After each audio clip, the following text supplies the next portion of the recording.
Hey guys, this is Kevin and Aisha Shelton with the Marriage and Real Estate Podcast, where we navigate partnership, prosperity, and parenthood.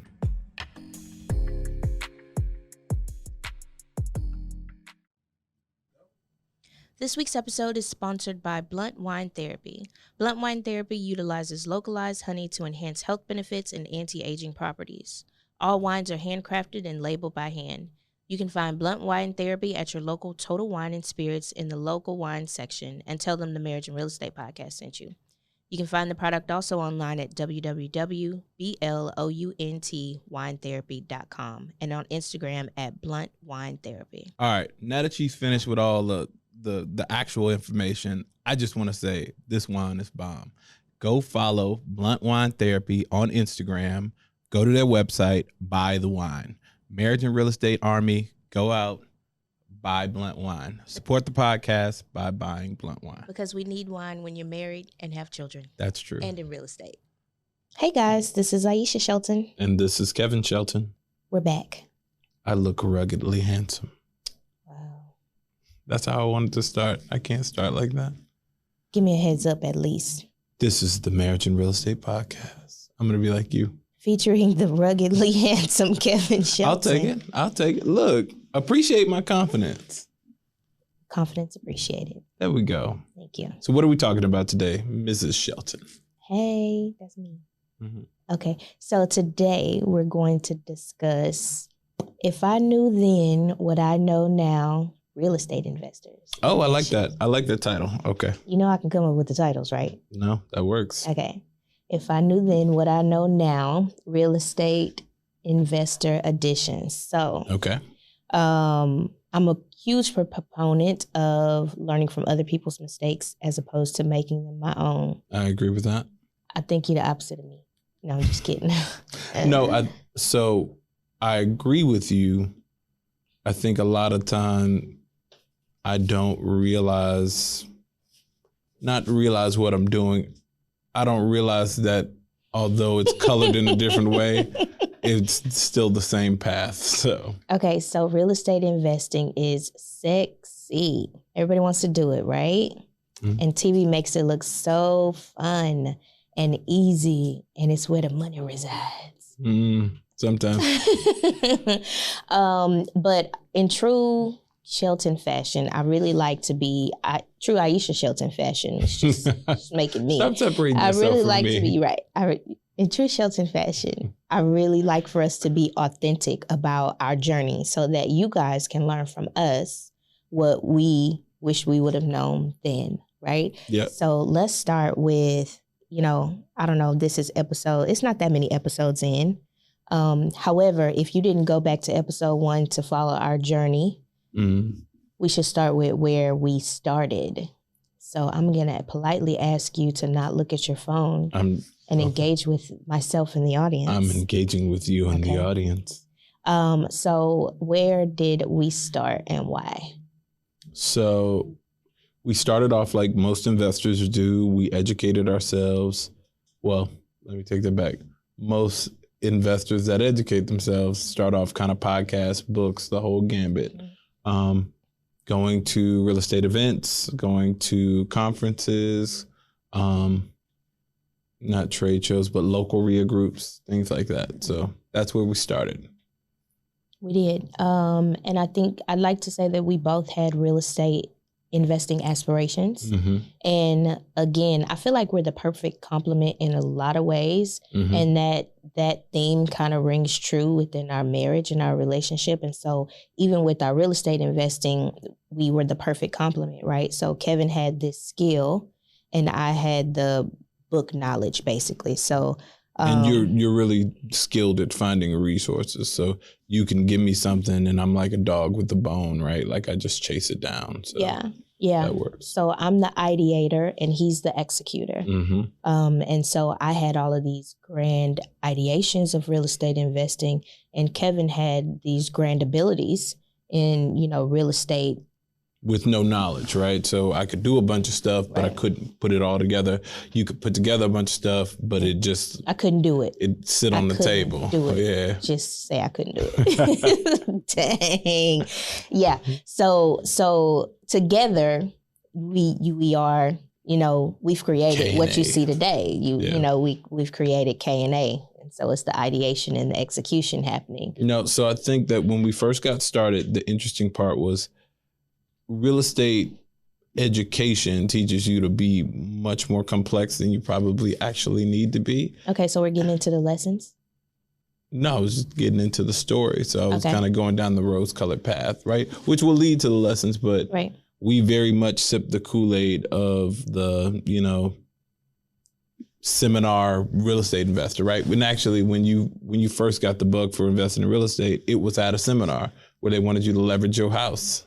Oh, man. Yeah, so tell that story. Oh, I forget what the company was, but it was a well-known company, and they traveled the country educating real estate investors. And they had a radio ad. So it was an invitation, and they also encouraged you to invite a friend. So I just happened to be on the invite list. My friend heard it on the radio, and she signed up. She didn't know who she would take, and then she took me. And it was a 3-day, all day. 3-day seminar. You've heard it. How often have you heard 3 days? Okay, seminar? You've heard this model before, right? And I have to be completely honest. It was really good information. I was soaking it all up, and I'm writing it down. And mind you, this is a whole business model. Okay, this is an entire business model. So they gave so much value that when they came with their pitch. Right. It was 3 days later. It was after they had given so much information. They were like, listen, if you want to be involved in this, we only have so many slots. Y'all know how it goes. Meet us at the back of the room. And sign up. And I was like, for this thousands of dollars. This is me. Right. Unsuspecting victim. Not really. Anyway, so we get to the table and we're talking about, how much did you like it? Did it work out for you? Can you see yourself doing this? Well, hell yeah, I can see myself doing this. Can you see yourself making this kind of money? Absolutely, I can see myself making this kind of money. Okay, well, how much money do you have? No money. I don't know, what was I like? I had to be all of. Weren't you getting your master's degree? I was like, yeah, but I still wasn't that old. I was like maybe 24, if 24 is not that old. Okay. And so anyway, super excited, but I had a house, right? And they were trying to really figure out how we can get this money. Can you borrow it from? Can you pull it from your 401k? Do you own a home? Yes, I own a home. Well, let's mortgage that house so we can pay. And I think it was $20,000. Imagine the things you can do with $20,000 actually investing in real estate. So I walked away from that, and I didn't sign up for that program. However, you seem sad about it. The information, Kingdom Builders, something about Kingdom builders. I don't remember what the name of it was. Builders. It had builders in the name. Anyway, it was a lot of valuable information. Don't put names out there because we don't know what people be doing. What? That was the name of the program. They did it themselves. I know, but some of those names are still okay. Continue. It's just business. Anyway, so that was the itch that scratched. And then Kevin is tired, y'all. He keep yawning while I'm talking. I'm definitely tired, but that was the itch that scratched. And then obviously, like everybody in the world, I loved HGTV, and I had dreams of HGTV life, which is fake as hell, but maybe we'll get into that today. And see, the funny thing about it is I always knew that construction was fake. It was the numbers for me, right? So my hang up was always understanding the financing structure and how to actually own real estate. So you'd see HGTV and they're like, yeah, we bought this house for $1 million and we put $100,000 in it. And then we sold it for $14 million. And I'm like, yeah, how do you get the $1 million to buy it is my question. Like, do these people walk around with $1 million in those seminars? And when we first started going to events together, we very much went to those kind of predatory original events, right? I mean, there was a Houston-based RIA group that we were a part of, and they kept charging my debit card until I canceled that debit card. It was like $100 a year. It was a membership. And they hold seminars every weekend, and then they have their big 3-day event like every other month or whatever. And they're selling, huge packages, which we know some people who were successful. Who started their careers in real estate investing. Yeah. So, it can work. I think it's just a system where it can work you too. You know what I mean? So I was telling another investor the other day, all these principles can work independent of each other. It's when you try to do every damn thing that don't work. It doesn't work if you don't work. Yeah. Right. So regardless of if you're going to be a part of a $20,000 program or you're going to utilize the free information that's out here, you're only going to be as successful as the work that you put into it. Yep. And I think everybody wants the accolades and everybody wants to do the fun part of it, but they don't want to do the work. And if there's one thing that I know about real estate investing, you haven't won until you lost.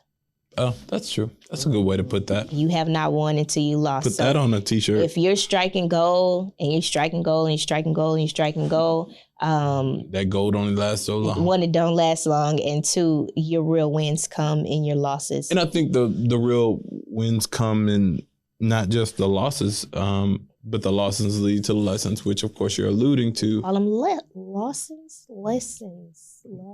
Huh?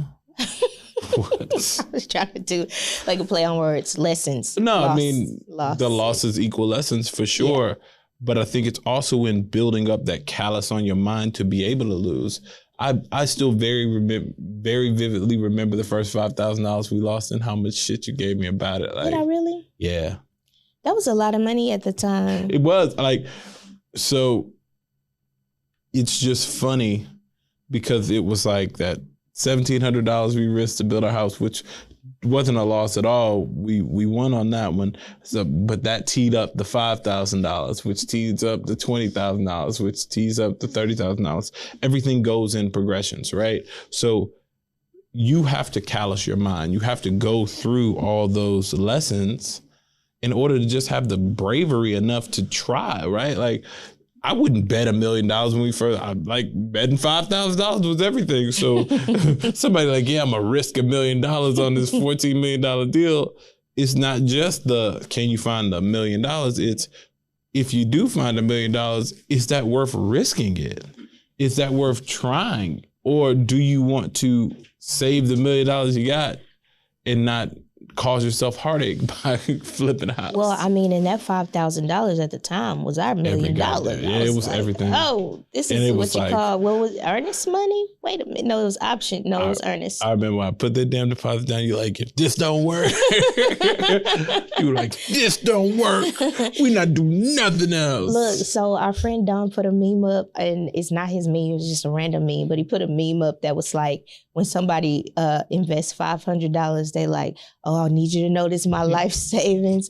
Is this gonna work? I'm gonna have to kill you if this don't work. And the person who is investing $50,000, they be like, where do I see let money? Me know. Let me know if it works out. And it's so true. It's so true. The least amount of money you're putting out, the more tightly you hold on to it. Well, let me say this too, though.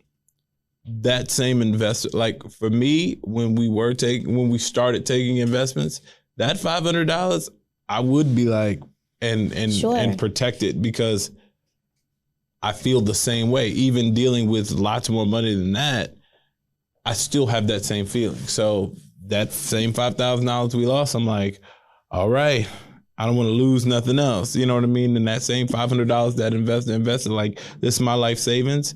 I treat that $50,000, $100,000 same way. No, I agree. But, and we, again, another good example of the balance, because I feel like this is a game that is risky, right? And so if you're going to put your money up, and I'm talking about me for my money, like that I'm putting my money at risk, but the higher the risk, the higher the reward, little risk, little reward, right? And so if I'm betting, I'm putting it on a safe bet, you know, as safe as can be, then that's the direction that I want to go in. Yeah.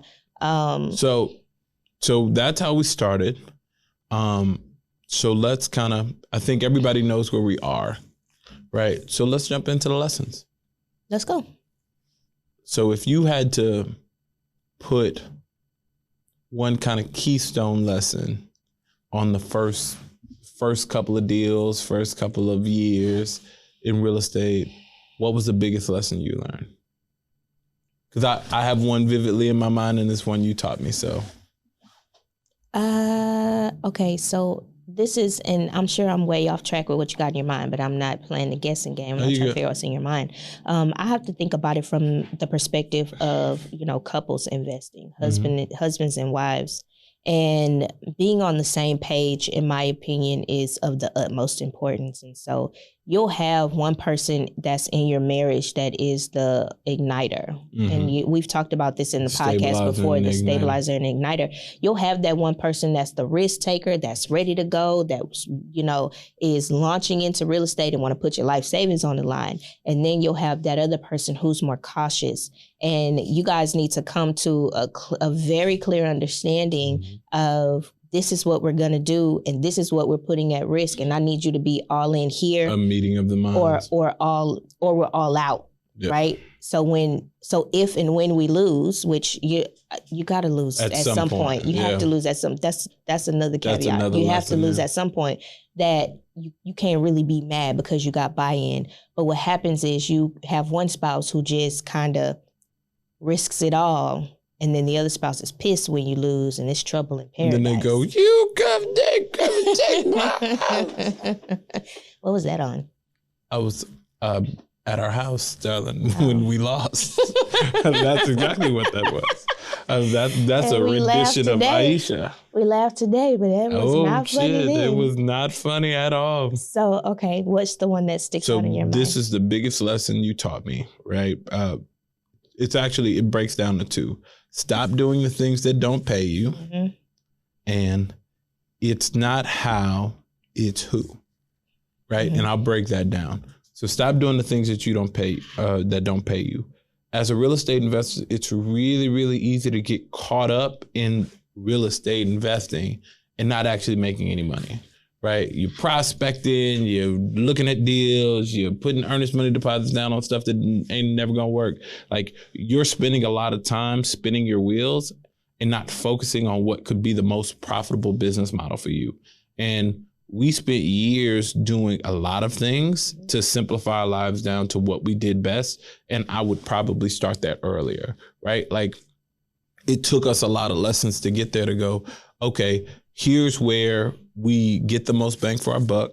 Here's where we enjoy it the most. We get the most time back, or it's the most rewarding, and we make the most money. Let's just do that, versus to say we're investing, we got this over here, we got this over here. We're checking all these boxes, but all those boxes don't make nowhere near the amount of money you can make if you just focused on one or two boxes. That's true. Everybody that gets into real estate investing, what's the lowest bar of entry thing that you could do that it has everybody all starry-eyed? Wholesaling. Yep.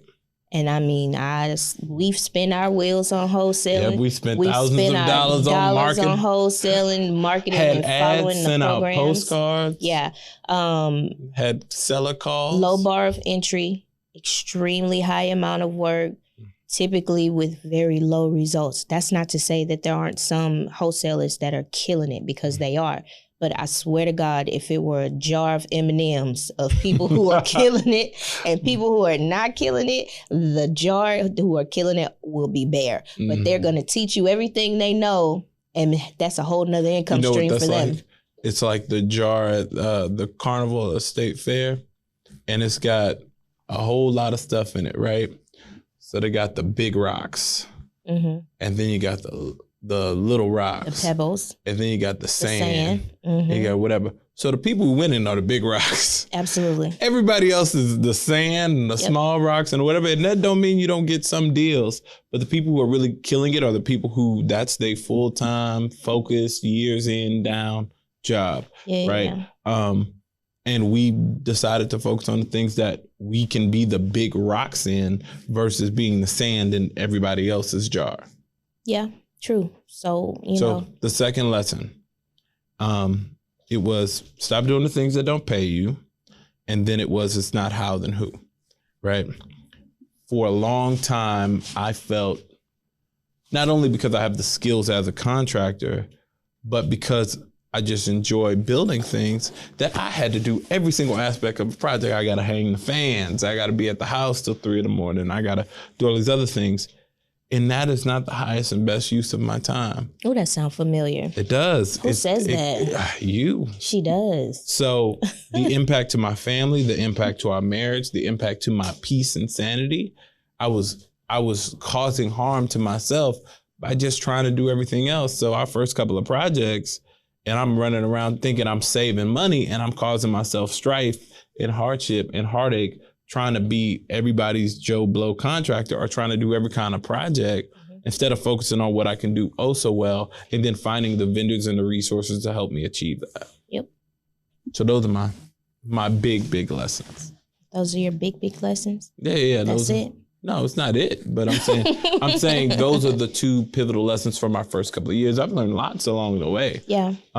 No, I guess now that you're more established and proficient in your career, what lessons would you give to maybe couples who want to go down the path that we're down with, building and realtor work and all that good jazz? Okay, so one, this very highly complimentary business model definitely works out in our favor. It does. I suggest it. Right? Especially if you have a super capable spouse, and that doesn't have to be your husband. We have another friend. She's the brawn behind the operation. So she's running projects and numbers and that kind of stuff. And her husband supports her. Yeah. And that's a great dynamic. So it doesn't have to be, the man is the builder and the woman is but I certainly would suggest that you operate in your synergy, in your synergy, but operate in your strengths, right? Yeah. So figure out what your partner is good at and find out where y'all can go in that regard, and then vice versa, right? Mm-hmm. Operate in your strengths, because for the longest time, one of the lessons that we learned is that we didn't identify what our strengths were. And I was trying to do stuff that was Kevin's job. Yep. And Kevin was trying to do things that, he wasn't so great at. Yep. And once we identified what those two things were, it was like, okay, this your lane, this my lane. And there was also more harmony not only in our business, peace, but in our marriage. More peace. Yeah. Like once we defined roles, we could walk into our shoes instead of walking in each other's shoes. So yeah, no, that's good. I was telling another couple, or the husband the other day, who she's licensed, he's an investor. And he was telling me, he said, yeah, do you guys know any investor-friendly brokerages? Because my wife really wants to focus on working with investors. I was like, don't do that. I was like, don't do that. And I explained to him why. I said, now, her working on your deals as investors, great. Yes. Her spinning her wheels for other investors, don't do that. It will not yield. Like if y'all want to create an income being a realtor, your bread and butter should not be working with investors. No. Like it's not a part of the model. That's not how the system works. No, but it sounds good though. Oh, it does. Right? And they thought it would be the best way to learn investments. I said, that's not how investors treat realtors. Yeah. Like that's how you'll treat your wife, right? So y'all are analyzing deals together and maybe looking at, but that's y'all investing. That's not an investor calling you up saying, hey, I got 15 houses, run the comps on every single one of them, go show my crew 2 of them, and then give me the numbers back, see if the seller will take $0 and take your commission and put it in the pot too to make my deal sweeter. Right. Yeah. That's a different thing. You know what's a good one? People always think that they need to be a real estate agent to learn about real estate investing. Those are two very different things. And you do not need to be a real estate agent, and you will not learn how to be an investor by being a real estate agent. As a matter of fact, most of the real estate agents that I know that went down the real estate agent path first say they wish they were investing instead of being an agent. So they see the money that people are making. They see that the money that the investors are making when they flip and when they develop, and they go, man, I should have done this earlier. Which it's funny because you were flipped, you were an investor and then moved into a realtor. Mm-hmm. It actually made it easier. So you came into realtor work much more experienced than your average everyday realtor with a pipeline of business, right? Because you were an investor first and because we develop, which is the key. That's the win for sure. I mean, I do pretty good by myself, but I do amazing together. I mean, but with the deals that I. No, I'm just saying it's all. the beauty of it all is it all feeds the same household, and it all is all using our same brand. So I can work with you in your business, you work with me in my business. You know, technically are my boss, so that works for me. It don't really feel like I'm your boss the way you be acting. Okay, I'm sorry. You gonna whip me in shame? I'm just saying that you act like you the boss. Like I don't own the company, you know? I mean, you can own the company. If you don't have an operator, what kind of company would you have? I'm gonna find a new operator. Okay, go ahead. It doesn't exist. You gonna have a lot of issues. I'm just saying. Look, nobody issue. Oh, thank you, darling. Dead ass. Like, oh, see, you don't exist. You are mine. I'll take it. You're an anomaly. You look so cute with your rosy cheeks. Thank you. See, now we being all coupley, you know, extra. You don't like that on the podcast. She wants to be professional.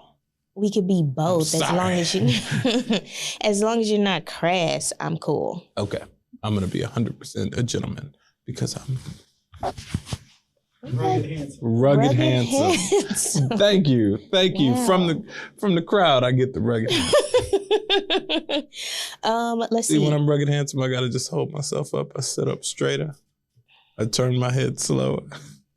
I'm gonna be a mess. When I get my ass in shape, I'm gonna be a mess. I'm gonna come to the podcast. I'm pre-warning the audience. Shirt off.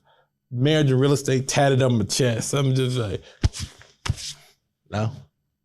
I'm just, you know what? I'm appreciating myself because I have successfully, for the last 25 days, done something for fitness that I had not done in my entire adult life. So. And I am very proud of you. Thank you. Thank you. I need to join the club. Hey, man. Jump in the water. It's nice and warm. Or I just might take the easy way out.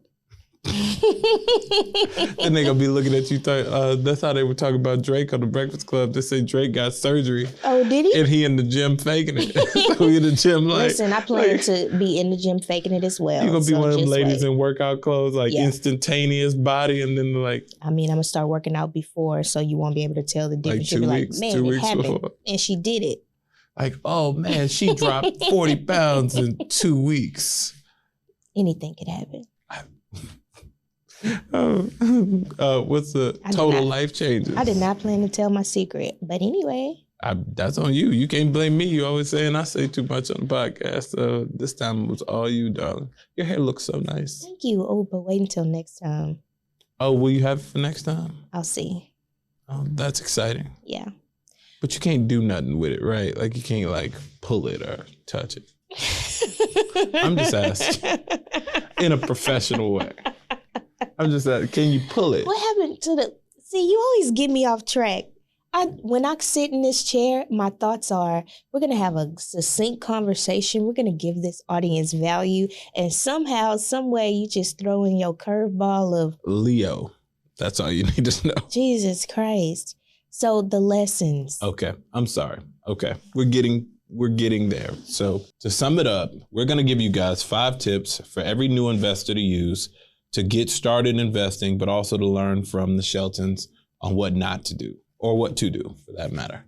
So bust it down. What you got? Number 1, know your numbers. Know your numbers. So this is literally from learning about how to actually calculate a deal, what a deal looks like, what your construction numbers are, what your financing numbers are. Learn how to know your numbers. Learn how to calculate your numbers. Or partner with someone who knows the numbers. Because true. Kevin is definitely the numbers person and I be in space like, oh yeah, that'll work. But it's important to know your numbers. And I think know your numbers can be twofold. Know your numbers can be know your numbers on your deal, know your numbers in your business. So Kevin is the deal numbers person. I'm not the business numbers person. I'm the business numbers person, right? So Kevin is like, we gonna make this much on the project, and he running all the numbers. And I said, well, what a profit What's at? the net of the project? And where is the profit? So know your numbers. All right. So, number 2, build relationships. And that's your skill. That's what you do oh so well. Build relationships. So again, this has so many branches to it, but building relationships are building relationships with good vendors and contractors. Yep. And you do that by seeing the work that they do out in the field and just kind of poach them. Yep. That's Kevin's philosophy. Always walk job sites and poach contracts. Build relationships with people. They are your potential investors and supporters. Yep. and build relationships. In my opinion, go ahead. I was going to say vendors like title companies and banks and financiers. Like, you need those folks on the back end to help you actually get the deal closed. Yep. So number 3, find your niche. Yeah. So this took us probably the longest time to really do, in the scale down to niche down, as you said. And actually, I think you read a really good book or article that talked about it. The riches are in the niches, right? So find what you do better than most and focus on that. Or just remember this too. If you're selling a house, you only need one person to buy a house. Yep. If you're selling a product, you only need one person to buy the product. The benefit is there's thousands of millions of people out here, and all you need is, if I got 100 people paying me $10,000 each, that's my niche. Yep, that is true. So find your niche. Number 4. Build a team. So this is the internal team. These are the people you work with, right? So Kevin and Aisha are a team. The extension of us is the people who work with us, the people who not only help power the businesses that we operate, but also are our number one supporters, whether that's our investors or whether that's our banking partners. So you got to build those relationships to ultimately form a team. And that team is how you take stuff down. Before we had a team of other people, our team was our CPA. Yep. Our team was, our banker. Our team was our attorney. That's your team. Even when you're starting, you need to find those people for your business. Yep. And number 5, big 5. Big 5. Last but not least, be in agreement, because in real estate, you might lose money, and you want to make sure that she signed up for it. I mean, he signed up for it. They signed up for it. Make sure they signed up for it. So we used to say something early in our marriage, and we haven't said it in a very long time, but the dream don't work unless the team work. Mm-hmm. So literally, you got to be in agreement. If your team don't work, dream ain't gonna happen. So be in agreement in all that you do. Yeah, so that's our big 5. That's our big 5, and I think that's the best way to close it out. So this is Kevin and Aisha. But I had something else to say. Oh, what else you got? I was just going to say start. Oh, that's true. Because if you don't start, none of this matters. All of this means nothing. So jump out there. Try some stuff. But focus on those 5 points. True. All right, so this has been the Marriage and Real Estate Podcast. Take us out, fine and handsome, or whatever you're calling yourself today. Fine and handsome. Rugged handsome. Rugged handsome? And I got to go like this. Take it away, rugged handsome. Well, this has been the Marriage and Real Estate Podcast. Rugged handsome and beautiful. We out.